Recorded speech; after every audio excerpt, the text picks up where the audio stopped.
everybody, Mike Guyomi from Sons of a Pitch Soccer Podcast. We are back for episode 147 on this wonderful one-day late Tuesday night because of Labor Day.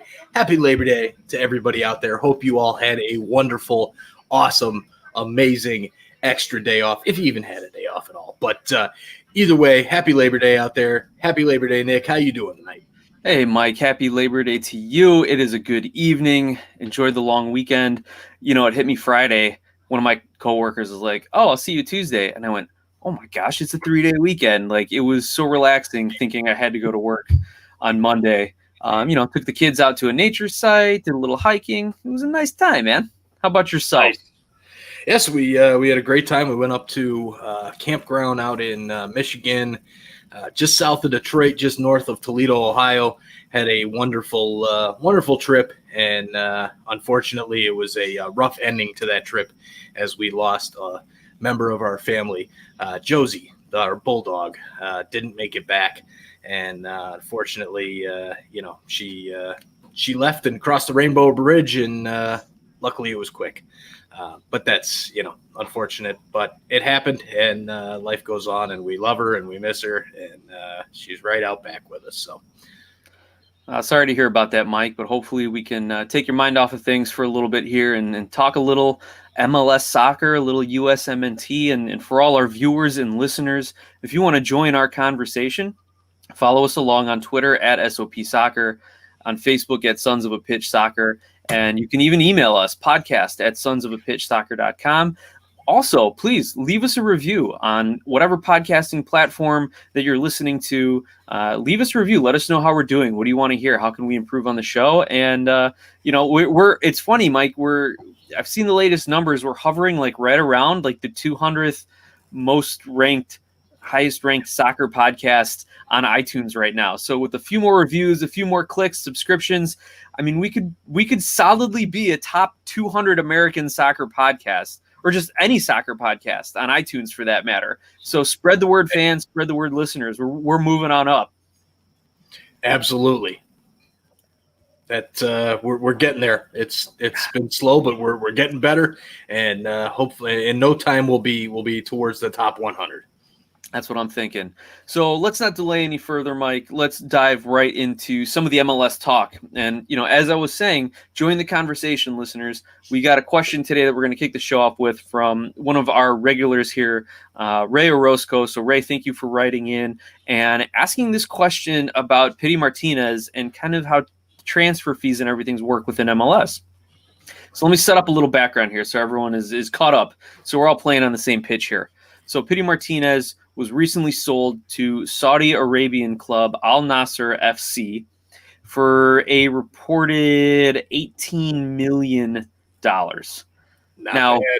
It's not bad at all, but he was purchased by Atlanta United for $17 million. So he really didn't raise his stock if you look at it just dollar to dollar. He had 7 goals in 11 appearances and 7 goals, 11 assists in 39 MLS appearances.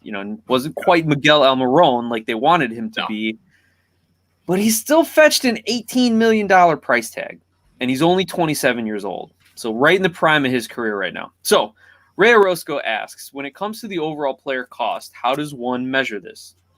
I heard Pity Martinez that they're going to make about $5 million off the deal, $2 million in salary. Or they paid him $2 million in salary, so it's really only $3 million. And if you bring in someone to replace him at $5 million, aren't you losing $2 million? So that's kind of the first rough math that we are asked here.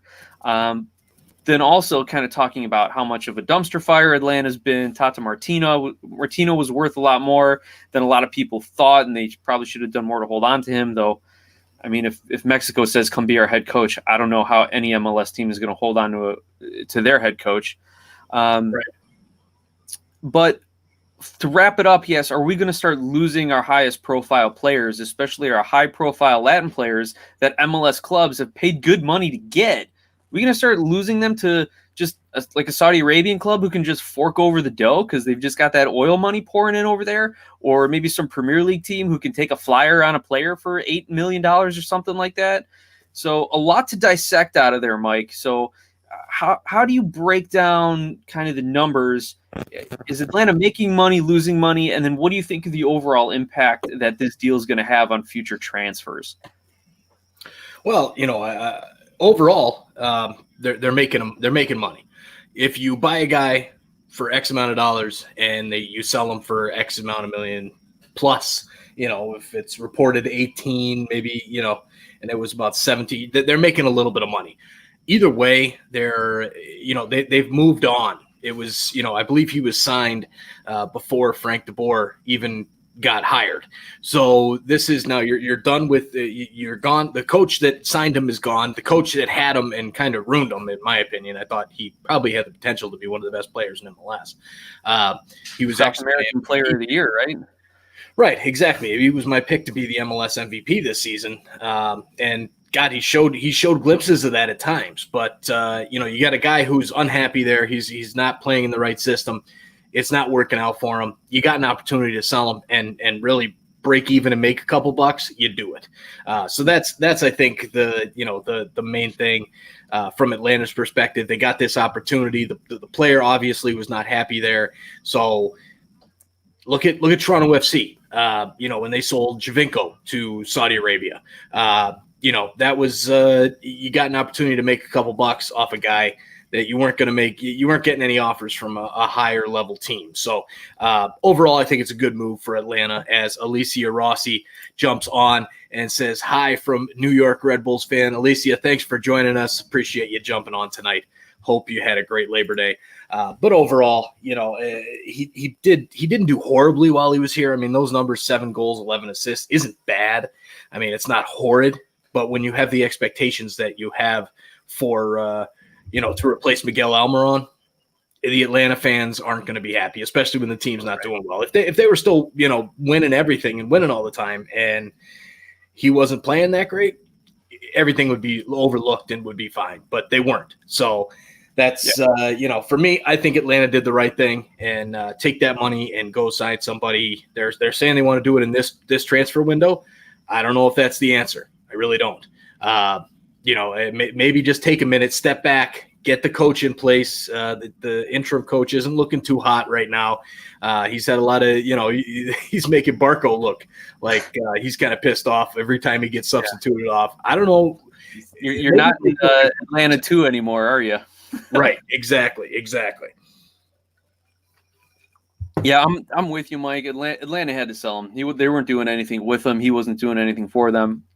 But as far as, the question of like what value did they actually get for him, it's hard to measure it dollar for dollar because you've got so many variables that go into the business of sports and the business of MLS soccer, right?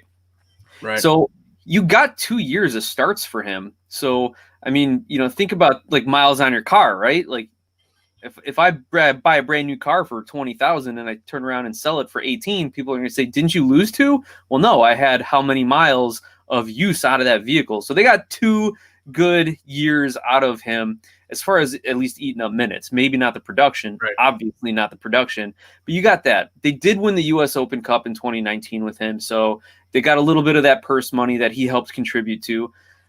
Then there's kind of there's jersey sales, obviously. Like that's a tangible. You can measure the amount of swag that he's selling for the 5 Stripes.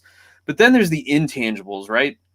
He brought international recognition to Atlanta United, to MLS. Like they marketed the crap out of this guy when he came over here, right? Like, so right. He kind of built up the rep for MLS in South America. And you know what? For him to come here and struggle, that might actually make people say, okay, maybe the league is a little better than we thought. If South American Player of the Year, Pity Martinez comes in and can't even score 10 goals, maybe the league's a little better than we thought. Or you could just say, yeah, maybe Atlanta as a organization and a coaching staff just totally tanked for his 2 years there, So there's a lot of different variables going into it. The second half of the question, though, is are we just going to start losing all of our talent to other foreign clubs who can just throw money around? I kind of hope so to a certain degree. Like I want them to start taking all that big money, big soccer money, and investing it in the MLS, giving it to us. Like, they say this is MLS 4.0, right? Like, we're selling players and making big bucks and reinvesting it into the league so we can develop academies and young players, so we can build stadiums and other structures, so every club can have a USL affiliate and better coaching and scouting staffs, and pay the players more, as the collective bargaining agreement has been trying to do. Like, so yeah, like I'm all for selling players and bringing money into the league, but then you got to find that balance. You know, Atlanta, if they were winning games with Pity Martinez, like you said, they would have held on to him. You know, unless this club comes up with like a $35 million offer, which I don't think anyone would pay that for an MLS player right now. But then they'd have to make that choice. Do we want to win trophies with him, or do we want what we can do with the cash? So that's kind of where I'm at right now. You know, how do you value a player, Mike? And do you think the MLS right now is in it for the money, in it for the league development, or are they kind of walking that fine line?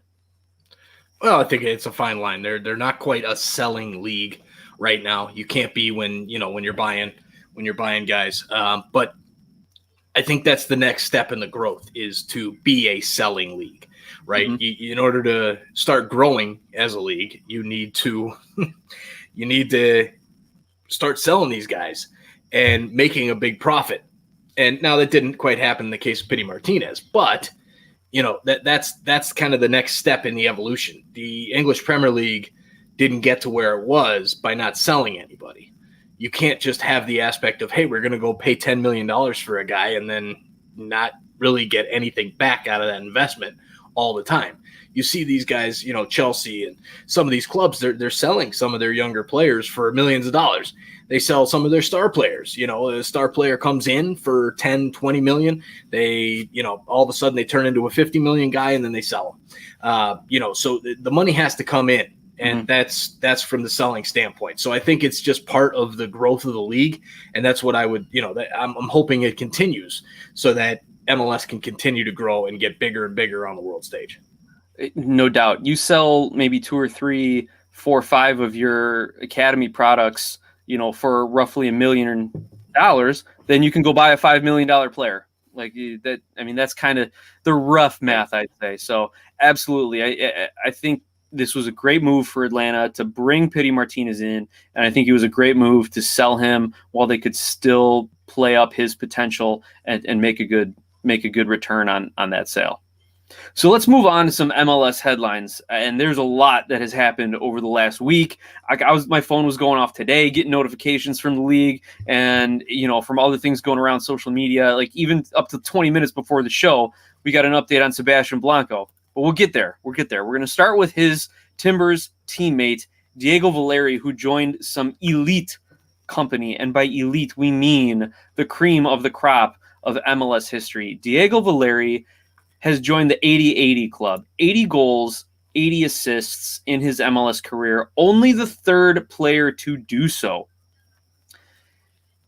That puts him, again, elite company. The only other 2 people to do that, Landon Donovan and Jaime Moreno. So to kind of give comparison, Valeri's 80 goals and 84 assists in his 220 appearances. I didn't update my slide from the last game, but the numbers still work out.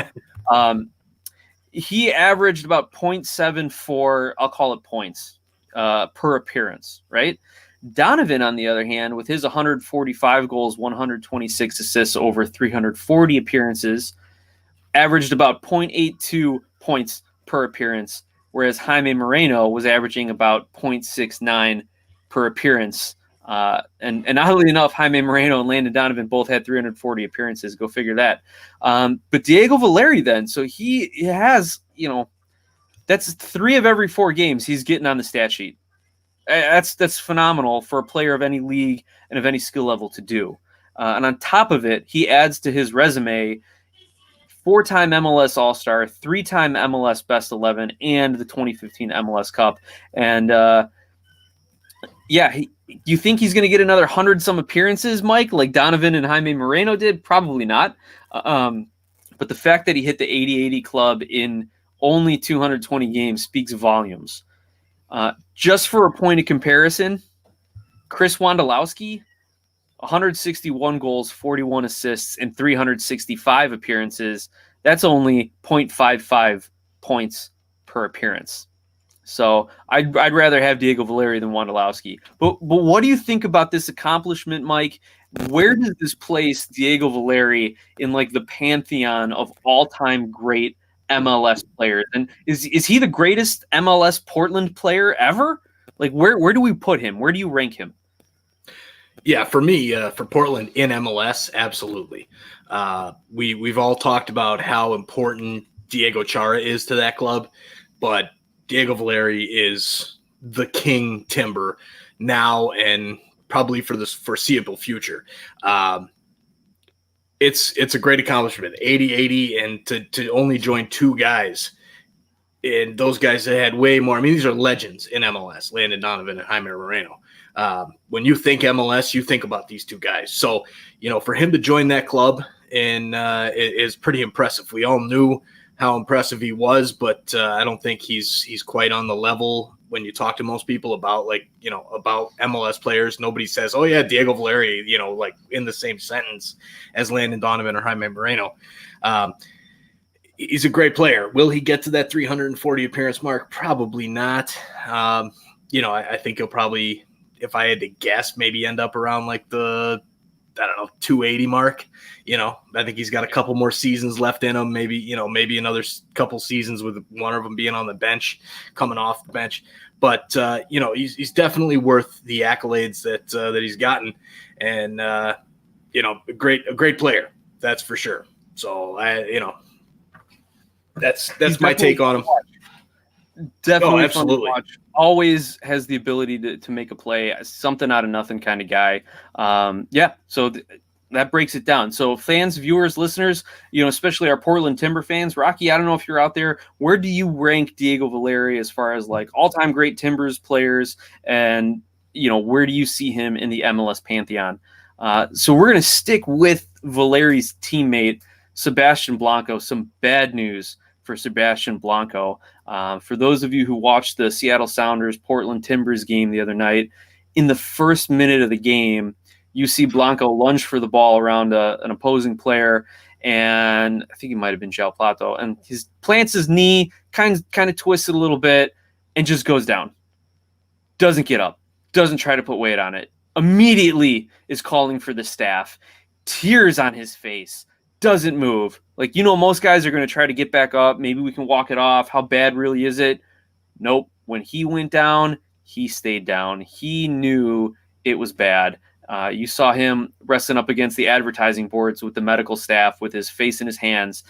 So you knew just from his reaction that this was a terrible injury, and it was confirmed earlier this evening that he does have a torn ACL in his right knee. So that'll effectively end Sebastian Blanco's possibly MLS MVP season.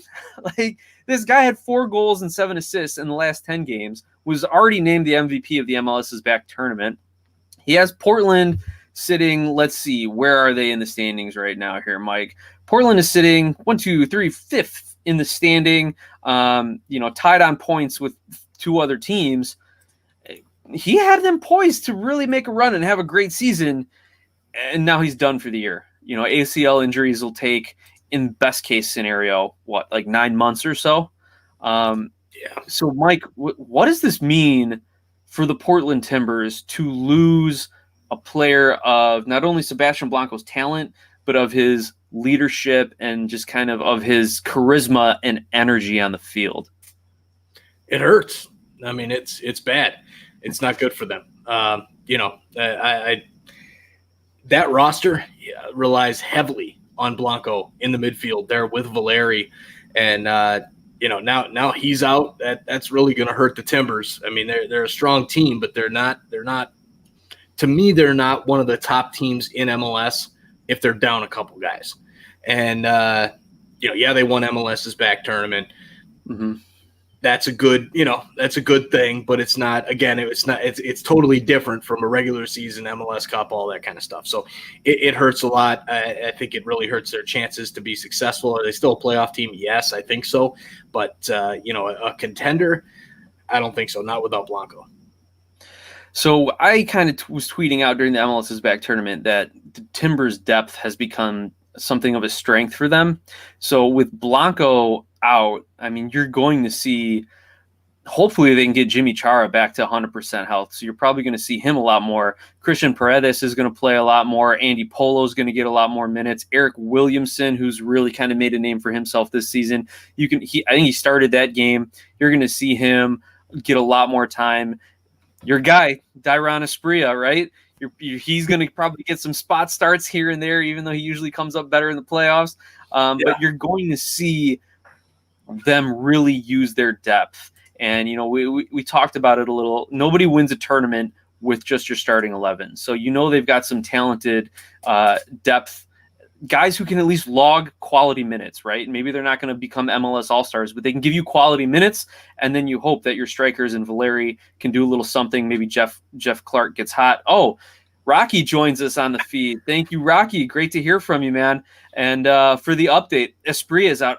That's right. It was in the next article that I was reading on MLS Soccer had like all the injuries this week, and Esprit was on there as well. So, but I still think Portland has depth where they can compete for a good playoff spot. But you're right, Mike. That championship run just got that much harder because arguably an MLS MVP candidate just went down for the season. So, anything else that you want to talk about on Valeri, Blanco, Portland Timbers? You know, what more do you expect from them? I expect them to make the playoffs. I still think they have a quality team. So I could see them making the playoffs, especially with this shortened season, even though I don't know what phase 2 looks like from this point. I haven't seen any announcements on what it looks like, how many games it's going to be. You know, my phase playoffs. Yeah. That's my phase 2. I'm on phase 3.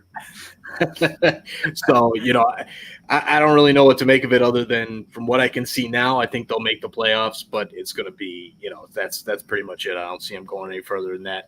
So, hey, Rocky, thanks for joining. Appreciate it, man. Yeah, so that's pretty much all I got on the Timbers, man. Unfortunate to hear. It really is. For sure. The next, we're going to shift coasts. We're going to go from northwest to northeast and talk a little bit Red Bulls, New York. So, Alicia, this is for you here. You chime in. You let us know what you think about the Red Bulls organization parting ways with manager Chris Armas. So let's give a little context here now. He had a record of 33, 27, and 11. So just a little above 500. Now, Mike, the first question I'm going to ask you here is, was Armas's firing a product of his record, his coaching, his style? I mean, we all know the Red Bulls play that same kind of high press, quick counterattack, turnover to quick offense. Is this more about Chris Armas, or is this more about Red Bulls not getting the players to make an impact on the field? What do you think?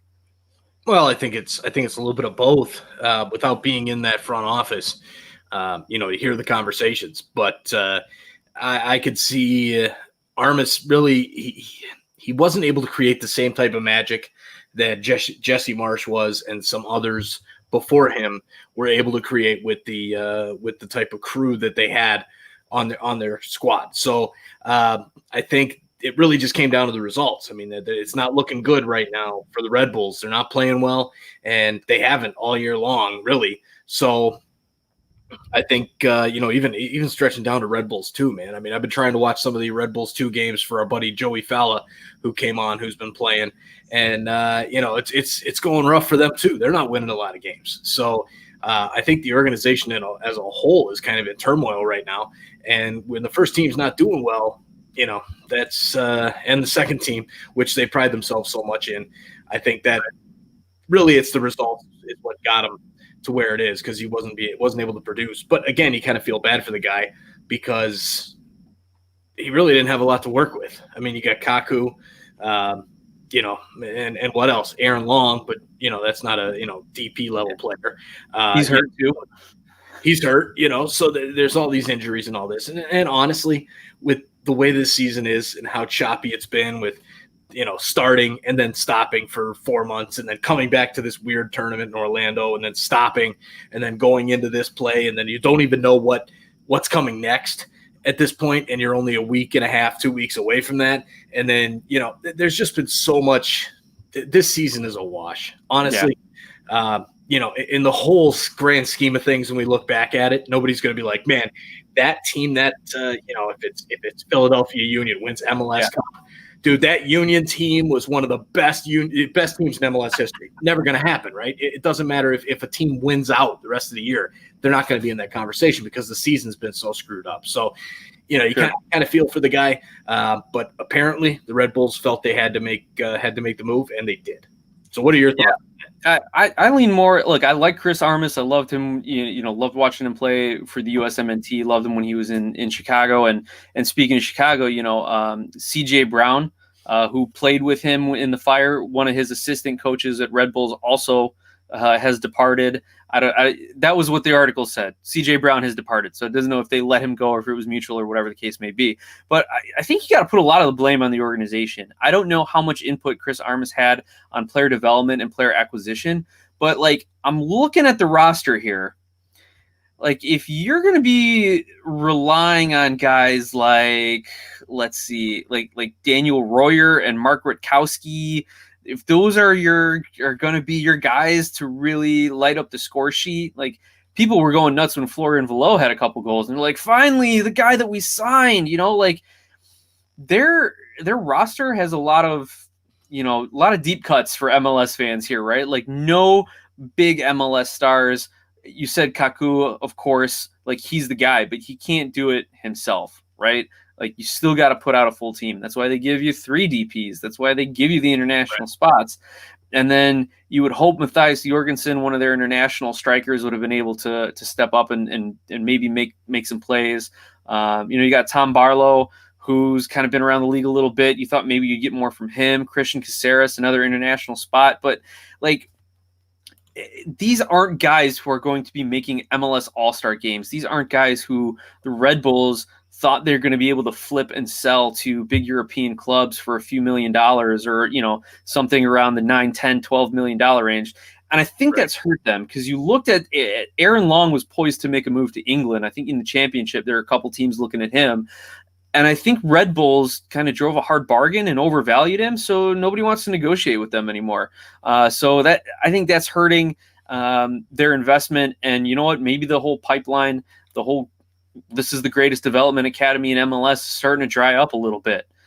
So I'm going to put the blame a little more on the Red Bulls organization, player development, acquisition, things of that nature, rather than all on Chris Armas. They absolutely had their tactical struggles, and there were many games where they did not look like they were ready to play, and you put that on the coaching staff. But if your best player is Kaku, then and that's it. I'm not going to give you much of a chance.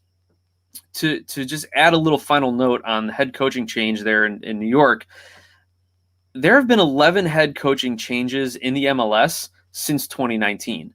So Red Bulls are just the latest in a trend that has included Atlanta, Chicago, Cincinnati, just this, within the last season or so, on top of, Houston and, a number of others. We could probably see a couple more go this season as well, right? I mean, if New York is tanking, there could be 2 new coaches in New York by the end of the season. That's true. So that's another factor too. I think we can save that for another day, Mike. If we want to argue, do you keep a coach for consistency or do you fire him to get the change to make the change? But we could go on and on about that all night, I'm sure. So we've got a couple of headlines to get to, and by the way, I like your background there. Nice little. Yeah. Is that Reggie Cannon there? You want to talk about Reggie? No, that's not Reggie Cannon. That's McKinney. That's McKinney. I got a tiny little thumbnail here. I'm trying to squeeze it and see it. But yes, great segue into the next big headline. Weston McKennie. Mike, you're the Italian soccer fan. You do the lead-in for this one.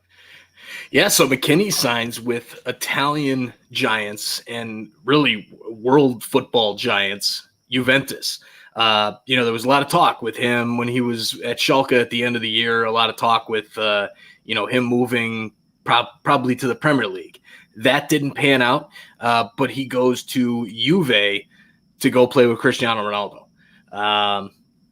Not a bad move. I think I'm good with that. Now, the depth chart. Is he going to get the minutes? Is he going to be, is he going to be playing enough? That's kind of that's the main question mark I have here. When you have a midfield where, you've got Dybala, Cristiano Ronaldo, if he's not playing striker, I mean, the list goes on and on with Juventus. Is Weston McKennie, obviously they saw something in him. Now, whether or not he gets a ton of minutes, I don't know. I mean, the Italian Serie A is not very favorable to USMNT players or, United States players. So that's it'll be interesting to see. It was a lot of kind of this marketing idea that some USMNT fans had. They're like, well, I think Juve is signing McKennie to try and grow their base in America.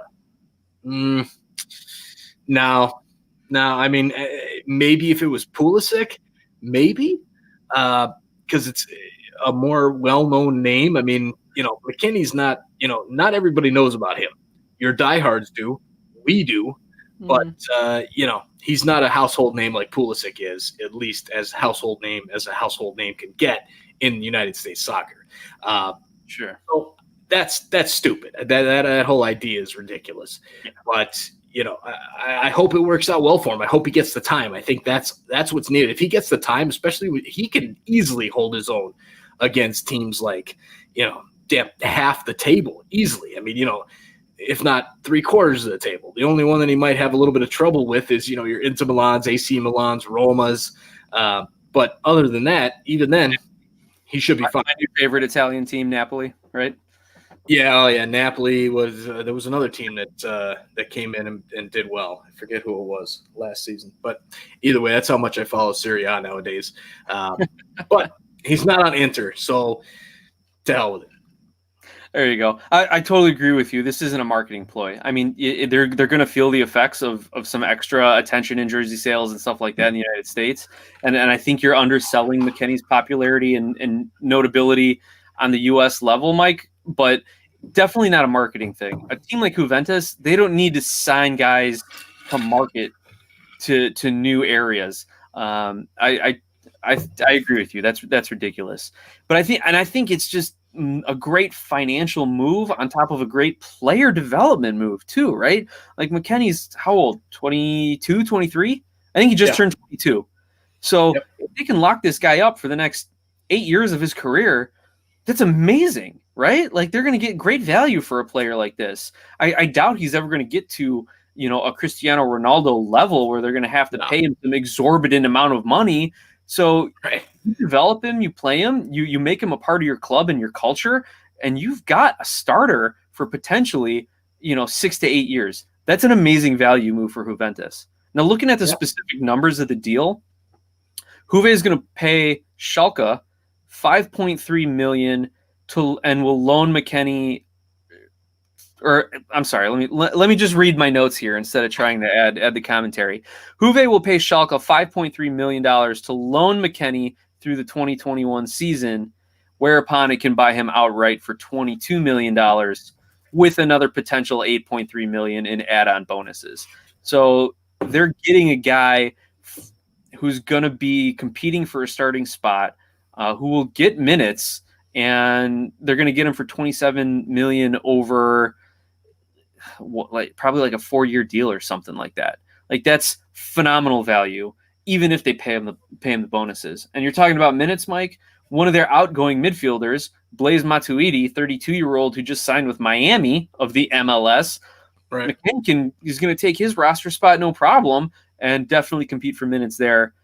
One other thing too, Juventus not trying to outdo themselves here. They're rumored to be in the market for Luis Suarez from Barcelona. He is set to sign to Juventus, but needs to get his Italian citizenship first because, I didn't know this, Juventus used its second of 2 non-European Union roster slots when they signed McKennie.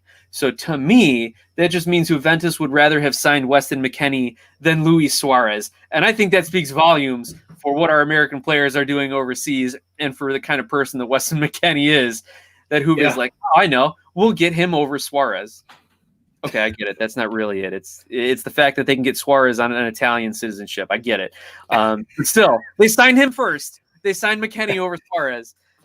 And I'm just excited to see him, the first American on this historic club. I think it speaks loads for the kind of player he is and the kind of person he is. And for Italy, like you said, Mike, to kind of open up to some American players, this could pave the way. Maybe we see some second tier Italian teams or some bottom of the table Italian team, top flight teams looking to get some value and bring in a couple scrappy Americans. You never know. This could open doors. Yeah. This could open doors. Totally.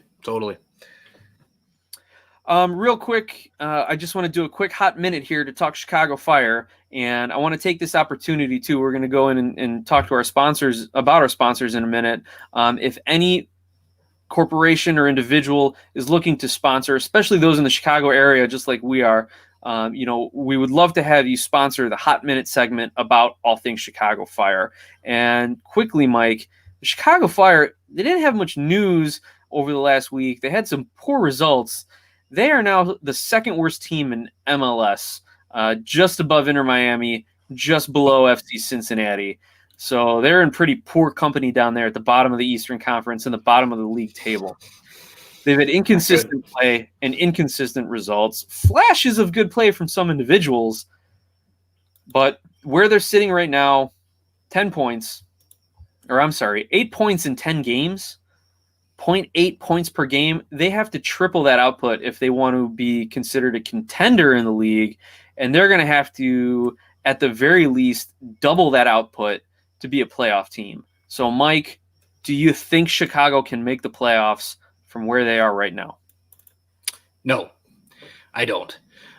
They're just not good enough. I mean, they and I don't expect them to be good enough, right? I mean, this team is brand new. Just get a new coach. You got all these new signings. I mean, look at some of these guys that came over. They've had 3, 4, 5 games together. It's not long enough. It's just not. They haven't had the training time. They really waited too long. I mean, I think they put all their chips on Rodolfo Pizarro coming over, and that never happened. Then he ends up going to Miami. And, they should have signed these guys earlier. They should have gotten guys together earlier so that they had time to train and build something. I mean, am I pulling the plug on Wiki? No, I don't think they need to fire the coach. They just need to give this team more time and just count it as a blessing. If I'm on Chicago Fire, the blessing is we made this move and the COVID pandemic happened, and we can't bring fans into beautiful Soldier Field. Anyways, so let's just use this year as an experimental year, a growing year, and then move forward into 2021 season and hopefully have a good product on the field, because we've seen it from that team. I mean, when they're clicking, they're good. So, no doubt. And so to wrap up the Fire conversation, by the way, Mike, former coach Veljko Paunovic has been named the head coach at Reading in the English Championship. And from what I've seen, the internet has had the same thoughts that I've had. You did not watch him when he coached Chicago. What are you doing, Reading? Good luck to you. Anyway, that concludes the first half of the show, Mike. So why don't you tell us a little bit about our sponsors this week? Yeah, absolutely. So our sponsors, this hydration break is brought to you by Skira Icelandic Water.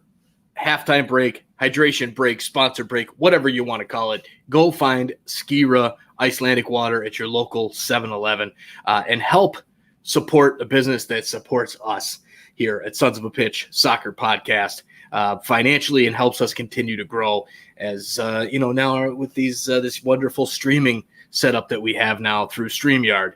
That's a big help from our sponsors. So thank you to Skira as well.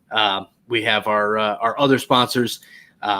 You've got nice premium Iceland Pure Spring Water and Donovan Food Brokerage. So if you need any water, either find it at Walgreens and get some nice premium Icelandic spring water, or go to 7-Eleven and get Skira. You got your water covered with Sons of a Pitch Soccer Podcast. And I was watching the UEFA Nations League game, Iceland versus England, and I was pulling for Iceland. I really thought they would be able to get a quick strike, that bunker counter that they're known so well for. But little good luck that Harry Kane was called offsides early on that one, and then a little bad luck that they still gave up a penalty late, and England was able to knock them out 1-0 there. But I was pulling for you, Iceland. I had the spring water flowing through my veins for that game. Anyway, nice. Mike, you ready for the second half? You ready to talk some MLS games and recaps and scores here? Absolutely. Let's talk about the games, man. Fantastic. So we're going all the way back now. September 1st. Toronto, Montreal. Mike, how about we just skip over this one? Is that okay with you? Fine with me. Go ahead and skip it. Yeah, TFC loses 1-0 to Montreal, and we'll come back to TFC in a little bit later here. So just gather your composure, and we'll talk about TFC, Mike, in just a few minutes. But then moving on to September 2nd, man, we had quite a slate of games here. Let me knock out some scores, and then we can get some of the takes on this one. Atlanta and Miami play to a 0-0 draw, as do Cincinnati and Chicago. Columbus beats Philly 1-0. Red Bulls fall to DC United 1-0. Like, that's just, battle of the bad at that point. Houston, where'd they come from, Mike? 3-0 victory over the Loons of Minnesota. New York City, kind of staying hot for a little bit longer, beats New England 2-0. And then you've got SKC drawing Dallas 1-1 and LAFC trouncing San Jose 5-1. So 8 games on September 2nd. What stands out to you from those games, Mike? I'm not asking you about TFC. We don't need to bring up those bad memories for you. My north of the border friend there. What stood out to you to these games, if anything, right? Oh, what stood out to me is Columbus with the victory. They're right there. I think the East is a 2-horse race. It's Columbus and Toronto. That's pretty much it in the East. Yeah, the standings say it's closer, but Columbus with a good victory over a top Philly team who's doing well, but I can't buy into Philly yet. Another one, DC United losing or beating the Red Bulls. This is kind of the end of the end for Armas, but a DC United team who's been struggling mightily this season gets the victory. And Houston, man, out of nowhere, this team they smoked Kansas City in Kansas City. Now they take out Minnesota, and they're not just taking them out. They're beating these teams good, and they're playing a great game of soccer while they're at it. So New York City FC with the victory over New England in New England. That was impressive on the road for me, albeit no fans in the stands. But those are the kind of the games that stand out for me. LAFC kind of getting back on track there, at least for the moment, and looking good with the 5-1 victory over San Jose. But Houston is really what stands out to me out of those games. What stands out for you, Nick? Absolutely. A couple of the notes that I put down here for like trends. Columbus continues to stay on top, and you see them coming back in their next game on September 6th, beating Cincinnati 3-0. Zardes hits a brace. Take that, all you Zardes haters. 2 more goals. Second leading goal scorer in MLS right now.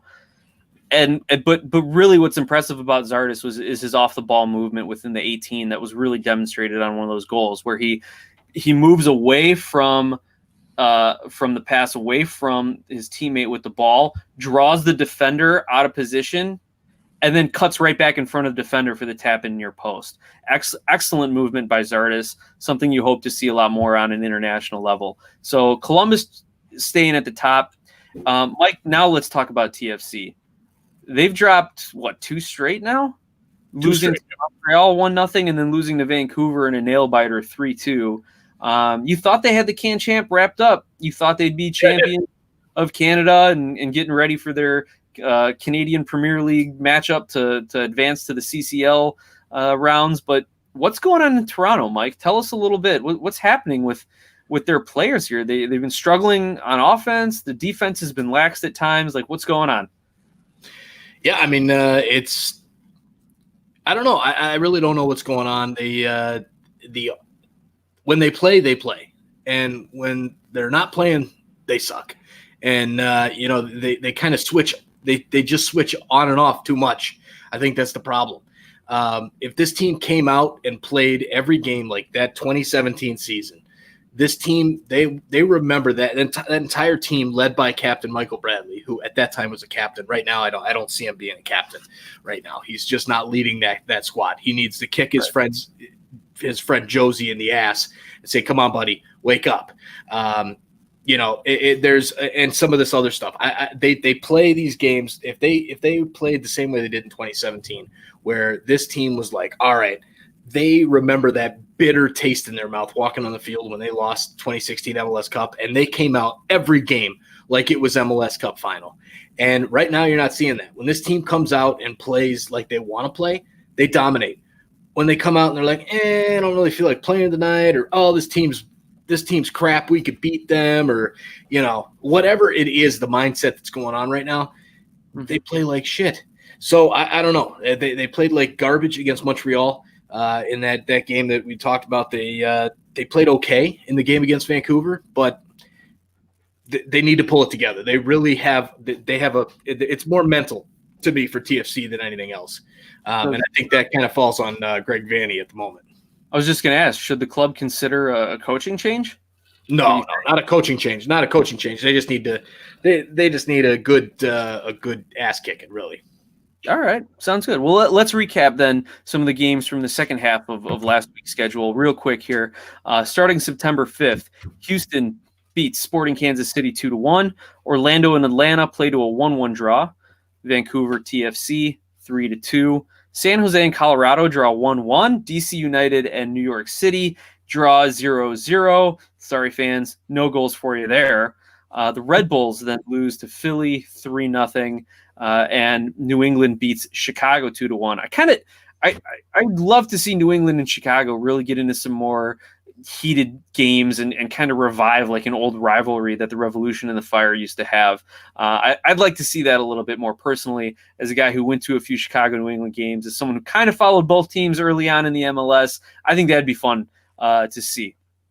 And then wrapping up the last few games from September 6th, we've got Columbus over Cincinnati 3-0. Minnesota dropping 4 on Real Salt Lake, defeating them 4-0. Miami and Nashville 0-0. Seattle Portland, the aforementioned game where you saw Blanco exit with a knee injury. Portland wins 2-1. And then the Galaxy continue their recent run of form, defeating crosstown rival or suburban rival Carson. No, that's the Galaxy. Defeating in-town rival LAFC 3-0. So a couple things that stood out to me, Mike, other than staying away from the obvious LA headlines, right? LAFC struggling. Don't worry, Bob Bradley will get them back into shape. LA Galaxy finally playing like a cohesive team. Houston and Sporting Kansas City are two teams that really, I think, have flip-flopped over the last couple of weeks. We had a Houston team who couldn't find the back of the net, who was giving up a lot of goals, and you had a Sporting Kansas City team that was just the opposite. Now, Kansas City's lost all semblance of an offense, and Houston is just running rampant all over them. Like, to me, that's a huge trend that we're seeing. Speaks volumes about what Todd Ramos can do in a short period of time. But I also think, Mike, and maybe you can confirm this with me, I just think Peter Vermees is playing his young guys right now. I don't think he's really going out and trying to win every game. He's just trying to get minutes for some of those youngsters and then get ready for either the second half of the season or get ready for next season. What do you think? Agreed. Maybe he sees it kind of like the way I do with this season being a wash overall in the grand scheme of things. But we got a nice comment here. William Turpinus Jr., great job, boys. Thank you very much, William. Appreciate it. Make sure you hit that subscribe button down below and help us get to 1,000 subscribers. Speaking of that, make sure you subscribe if you haven't done so already. If we reach 1,000 subscribers by the end of the MLS season, one subscriber will be randomly drawn to win a $250 Visa gift card. So make sure you do that to get entered into our 1,000 YouTube subscriber challenge. But yes, let me give a shout out to William Turpinus Jr. there. He is the real estate attorney who helped me buy and sell my home. So if anyone's looking for a good real estate attorney, if you're looking to purchase or sell, look him up. By the way, my uncle, so more of the family connection there. So I can vouch for him personally and professionally. Great to see you, Uncle Bill. But yeah, what's going on in the Western Conference, Mike? Everything's flipped for over the last month. all of a sudden the Galaxy are beating LAFC by goals, and Houston is flipped everything over on SKC. Like, all we need now is for Colorado to start scoring 4 goals a game, and then it'll be total chaos in the Western Conference, right? Yeah, I mean, this is it's crazy. You look at these standings, and it's like, wait, what's going on here? And Seattle always up top with them number 2 right behind Sporting Kansas City. And the Galaxy now with 14 points out of 9 matches, right there with the Timbers. So, Houston's kind of coming up now. They're into a playoff spot. LAFC's not doing well for their standards. And Real Salt Lake is just, I mean, God bless them. I don't see them hanging on to a playoff spot with all the turmoil that's going on with that club. But, you got the West is wide open, man. I mean, Colorado, the Earthquakes, these guys right at the bottom of the conference are 1 win away from a playoff spot, which again, the new playoff format or whatever, I mean, they've got the line listed as 10 teams out of the East and 8 teams out of the West.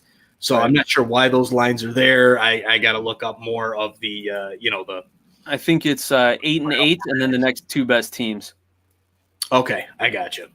So, it's the West is wide open. Sporting Kansas City again, they're kind of they're playing their cards, and the West is wide open. So it'll be an exciting finish to the season for sure. And I totally forgot here. Sporting Kansas City, they're sitting top of the West, 17 points. They can drop a couple games. They can afford to lose a couple to a surging Houston team if you're looking grand scheme of things. And like we were talking with Rocky a little bit earlier on the chat on YouTube, it's a crapshoot of which players are going to be healthy and which teams are going to get hot come playoff time. And typically it's the teams that are trending upward and have a healthy roster that make the deep runs in the playoffs. So SKC could just be biding their time. But Mike, real quick, before we go ahead and wrap things up, ESPN is calling the Columbus Crew title favorites right now. Real quick, are the Columbus Crew the best team in the Eastern Conference, and are they your title favorite right now? Right now, they are the best team in the Eastern Conference. Title favorite, I don't know about that. But I got to give a quick shout out here to Shannon Denny, your health coach is watching, Mike. Thank you, Shan. Appreciate it. You jumping on here on Facebook and saying hi. This is water, Shan. It's just water. But no, the Columbus Crew. No, they're a good team. They look good. They really do. Am I ready to put them as a title favorite? No. Do I think they can compete? When it really matters with an LAFC or a Toronto. No, I don't. I think Toronto would own them in a game if their head was in it the right way. But right now, the way they're playing, yeah, they're damn good. And I would put them as the best team in the East right now, but not for the title. What are your thoughts? So the ESPN article has for the top 5 power ranked teams in the Eastern Conference. They've got Crew, Union, Sounders, 1, 2, 3, and then Orlando, Toronto, 4, 5, and then Galaxy in the 6th spot there. Okay. Yeah, I mean, right now, like I've always said, you're the best team until proven otherwise. So the Columbus Crew are the best team in the East, and until anyone proves otherwise, I think that it's not a far stretch to say that they're a title favorite. So with that, I want to also quickly congratulate former USMNT and Chicago Fire great Carlos Bocanegra on his being selected into the National Soccer Hall of Fame, the only inductee for the year 2020. So maybe we talk a little bit more about that in next week's episode. But with the news coming out, wanted to send congratulations from the Sons of a Pitch to Carlos Bocanegra on his accomplishments. And with that, Mike, those are all my thoughts for this week. I mean, at least the ones I'm going to put on the air. Yeah, so I got a couple other things here that I've got in the notes. DC United, the second team in MLS history to not have a shot. That is impressive to play an entire game and not have a shot. And they didn't lose. And they still didn't lose. That's crazy. So there's that. Lee Win traded to the New England Revolution, back to his original squad. Maybe not his original. I don't know. Did he come up with the Revs? I mean, it seemed like he came up. I know him on. Yeah, me too. So he gets traded to the Revs for a 2021 fourth-round super draft pick and $50K in GAM, general allocation money. So I think Inter Miami got the best of that one, just based off the $50K in GAM. I mean, Lee Win has not done much this season. To me, has been in MLS. Maybe he'll get a rejuvenation in New England. At least there's hoping that he will for his sake and for MLS's sake. But no, that's pretty much all I've got, man. As far as picks and predictions, I might be doing that episode later tonight, maybe at some point tomorrow. I don't know. I'm leaning towards probably tomorrow, just because it's getting late out. But yeah, that's what I've got. Hopefully, we'll have some more good soccer games coming up this week, and we'll have lots more to talk about next week. Awesome. Well, thank you to our sponsors. Thank you, Mike, to you for jumping on and for joining me in this 3-year-long podcast venture that we've embarked on, from wasting time at work over the cubicle walls to going live on StreamYard once a week and broadcasting to the world. It's been quite the time. But especially thank you to all of our listeners and our viewers out there. We appreciate you joining the conversation, whether it be on Twitter at SOP Soccer, on Facebook at Sons of a Pitch Soccer, or subscribing on whatever podcast platform that you're on. Thank you for listening, for commenting, for joining us. And we look forward to doing it all again next Monday. Have a great night, everyone.